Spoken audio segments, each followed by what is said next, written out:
Brian Stevens. We're going to talk about creating digital escape rooms using Google Forms. It's something that I stumbled across as a librarian, and I'll show you like the example that I found to start with, but I'll also share how I made my own from that point on. So I'm the librarian at Plum Borough High School and a gifted coordinator. And then since the school closures, I also teach US history. So the ones I've been creating recently have been for US history. We are required our teachers to have a Google Classroom for each of their classes. So the transition for us to our continuity of education plan was not as difficult as it would have been if we didn't have that piece in place with all of our teachers. So when I got the Harry Potter digital escape room, I tried it myself because it was fun. And it was made by a public librarian, and she just made it to engage the students during this time off. So it was fun to do. So it got me thinking of how I can make my own. And once I saw how they were made, it got me thinking of how I could use them to provide more personalized feedback and not just do the same thing virtually. The feedback component with the Google Forms is one of the features I like best about it. So we'll go to something on the front end here. So this would be the view that the students would see of an escape room. We'll do that first, and then we'll go backwards and see what it looks like from the teacher's perspective. So there's a little introduction that explains the premise. It's set in Harry Potter. What I like about it, though, is that you don't have to have read Harry Potter to answer the questions.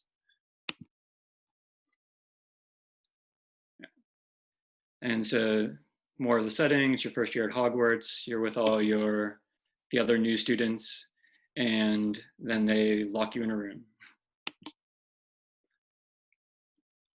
And you can't use magic, and so you gotta find clues in the room like a traditional escape room to find your way out.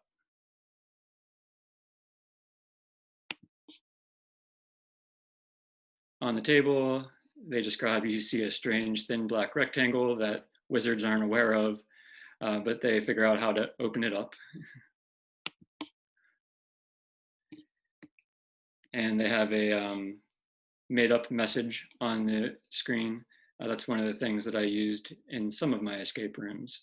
And there's a link at the end of this Harry Potter presentation that tells you how to make your own made up conversations if you want to use that as part of your escape room.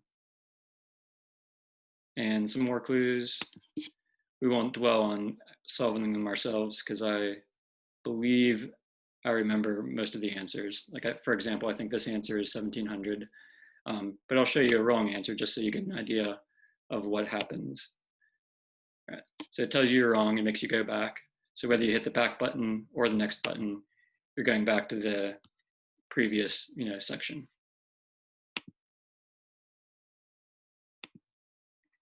And if you get the correct answer and click next, then you move on to the next section. And then she does more of the setting, setting up the next clue.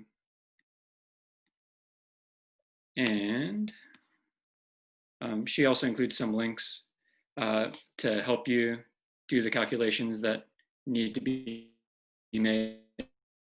Let's see if I remember this correctly.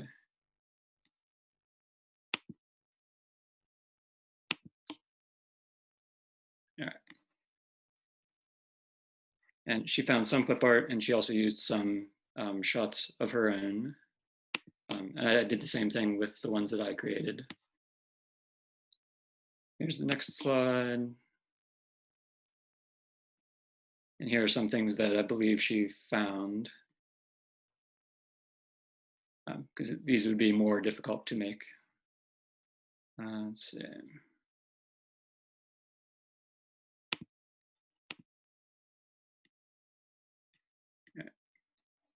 And we're almost there.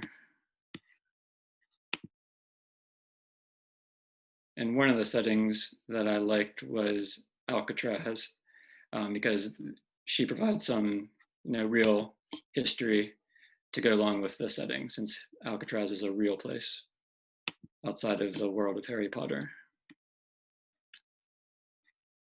And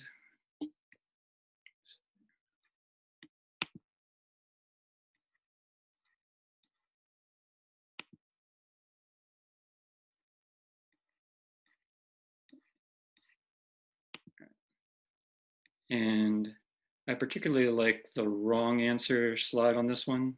So we're going to do something like that. Because this time when you get a wrong answer, she provides a hint of how to get the right answer.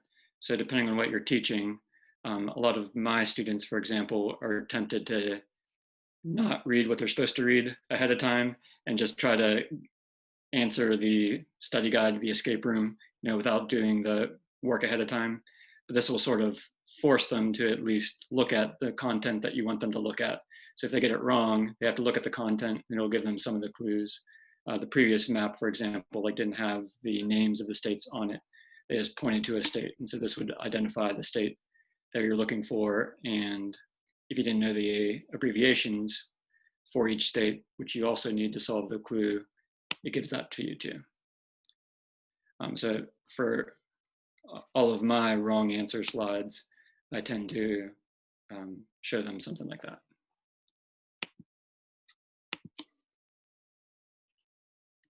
And I think the last one is this.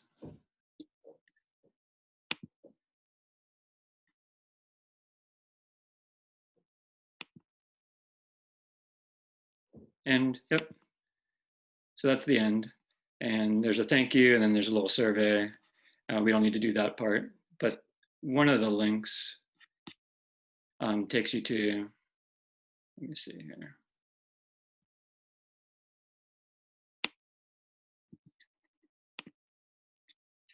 To this. So the librarian that created the slide also shared this, and this is sort of what it looks like from the teacher's side.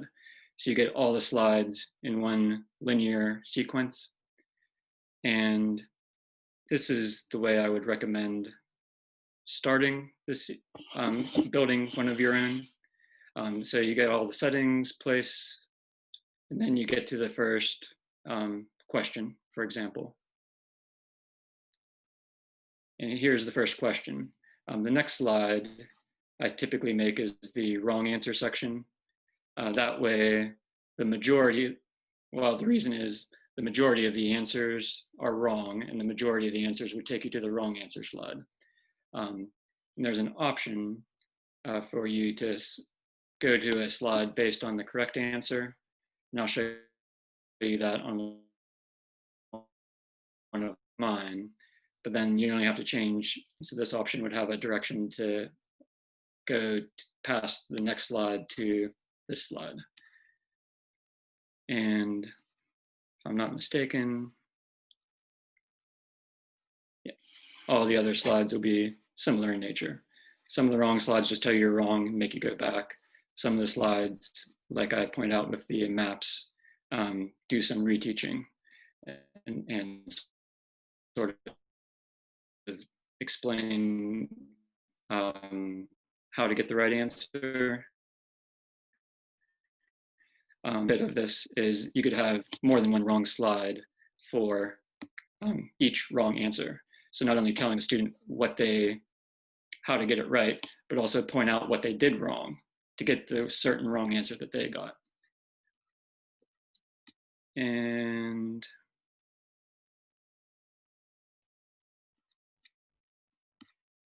all right, so we'll leave Hogwarts and sort of point out some of the things that I tried to point out while walking through the student view and the teacher view.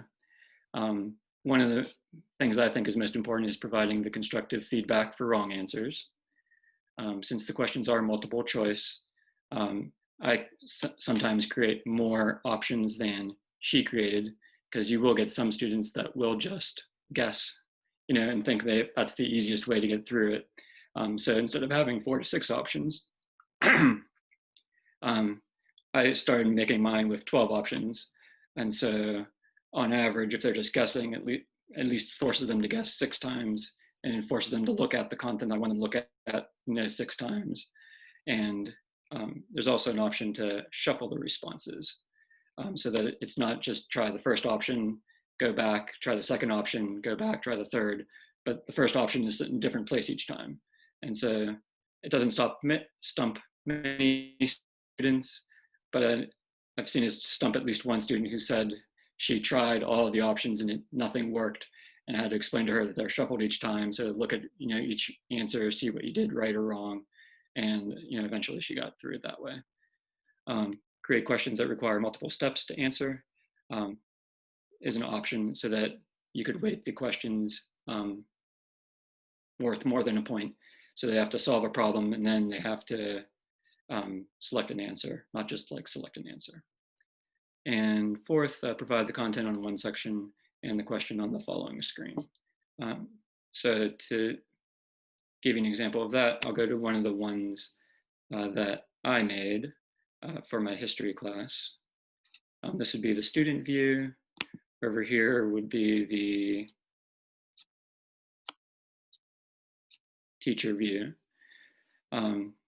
So at first, when I went to the first clue, I gave the clue on this part of the page, and then I gave the question on the same part of the page. And I found that that encouraged students not to click on the video and just to click on the answer. But when I did it this way, it gives them the impression that they have to watch the video before clicking to the next section. And so doing it this way and adding a section between the clue and the question gets more students to watch the videos. I keep the videos short when possible, so they're 3-minute videos, and the students are more willing to accept that than they would be otherwise. So you can include videos as clues, not just images like the Harry Potter ones provided.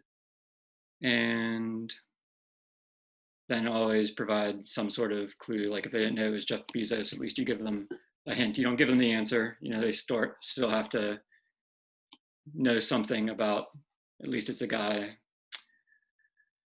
And see if there's anything else significant to point out here.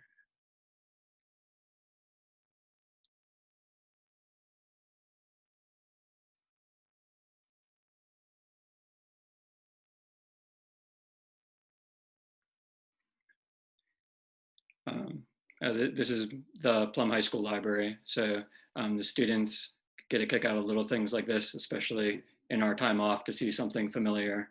And it's not something that you just got from a Google search, but all of these other images were found just using like a Google search, like this one, for example.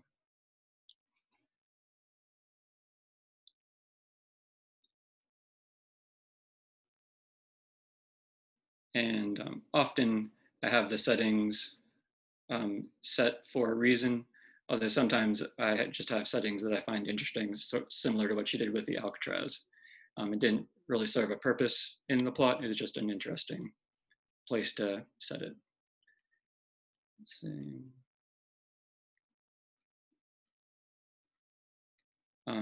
Here would be one of the two-step problems that I mentioned briefly.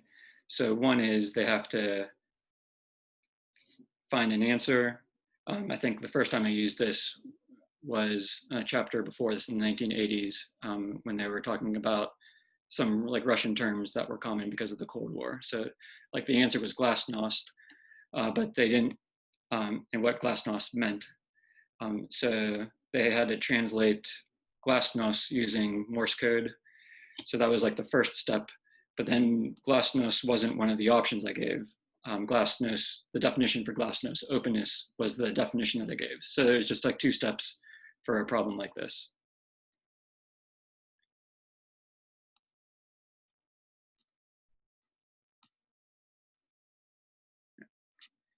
And let's see.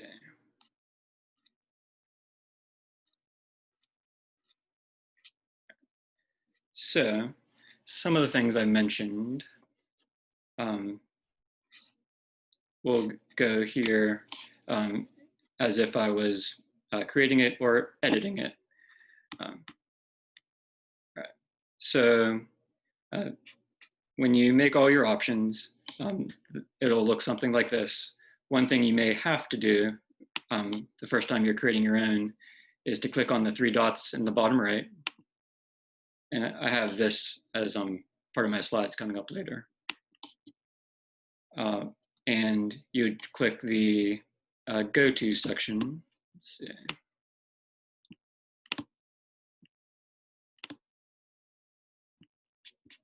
See if this looks better. There you go. So you click this and go to section based on answer, and that would bring up all of these options here. With this unchecked, you just have options and everything goes to the next section. So if you just have a setting slide like here, that's all you do. You want every click to next to go to the next question. But with the questions itself, you want to go to the section based on the answer. And I know that this is the correct answer. So I want, when they click the correct answer, to go to the, skip the sorry part and go to the correct part. So that would be one technical glitch that I've seen other teachers who try to copy this at my school forget to do. Or when they're making their own and copying and pasting, they put the right answer here and the right answer according to the computer is up here. And so people are getting the right answer going to the wrong section, or if they're lucky, clicking the wrong answer and going to the right section. And the other thing that I mentioned before is just shuffling the order option. So the order option won't look any different on the teacher end. It'll still be in the order that you have it. But then each time the students come to the screen, the options will be shuffled. So the right answer won't always be the first option if that's where you always put your correct option. So these three dots, I think, are one of the most important things to remember about creating it on your own, like the stumbling block of like, where was that? The two most important things I think in creating it are these three little dots in the bottom there. But let's jump back to my slides and pick up where we left off.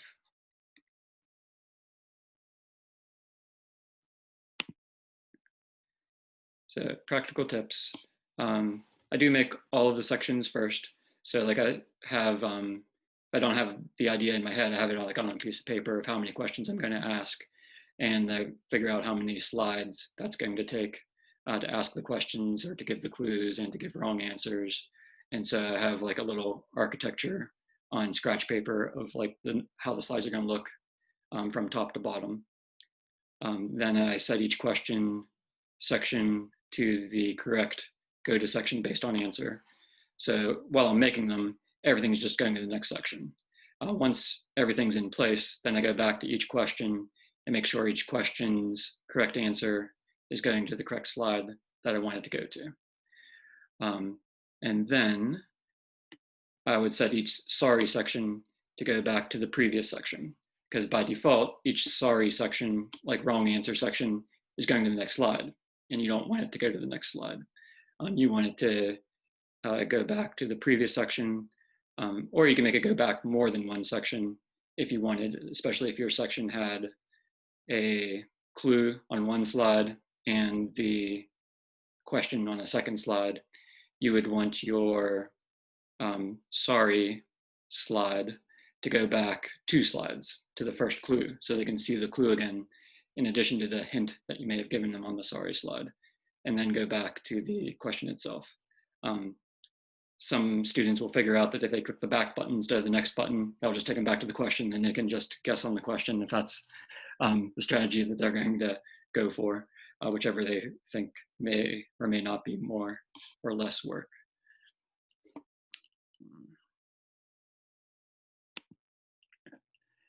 And so for the next steps, I'll sort of take you through the process that I went through since I've made several of these. So I started with a few questions with multiple steps, but then some of the questions with multiple steps seemed, even if there were only 2 steps, it seemed overwhelming to some students to have 2 steps for one question. And so I've gradually switched to having less steps to encourage mastery learning before students got frustrated and quit. So there's less steps, and so as long as they're getting each step correct, there's sort of a positive reinforcement that, hey, I got this right, I can move on, rather than maybe getting the first step right and having to do the second step right before there's any positive reinforcement. So I'm not using the multiple step questions as much based on the students that I'm working with. That sort of developed as I developed a feel for the students that I was working with. You don't want it to be too easy, but you don't want it to be too frustrating. And so I sort of found like the happy medium for the students that I was working with, of how hard or difficult to make the questions. I provide standard feedback on all the sections. So every wrong slide has generic feedback of a hint to how to get the right answer. Not all of them have hints of what you did wrong versus how you do it right. I could see that, or I could see myself using that more in a math class where a lot of the wrong answers are wrong for a reason. Like if they use this procedure, they would get this wrong answer. And so you might point out to them what they may have done to get the wrong answer so that they're more aware of what to look out for the next time. At first, I only used text and images were just to make it look good. But since then, many of the images like further the purpose of the objectives. So the setting isn't just random. Like the setting, I like to have the setting serve a purpose. Brian, can you put that in present mode? Yes. Thank you. And likewise, since I've started adding videos, the videos before the questions provide the content that I want the students to get. And the only other idea that I've had so far is to make videos that do the asking of the questions, especially if I could get guest speakers to do so. Although I think the students would get a kick out of just seeing us, the teachers, record like a screencastify of ourselves asking the question and not having the question be limited to just the text, just so they get to see a familiar face, similar to how you might see it done on Jeopardy at times. But if you could get a guest speaker to do so, that would be even better, I imagine, depending on who the guest speaker is and what the relationship is to the speaker in the question being asked.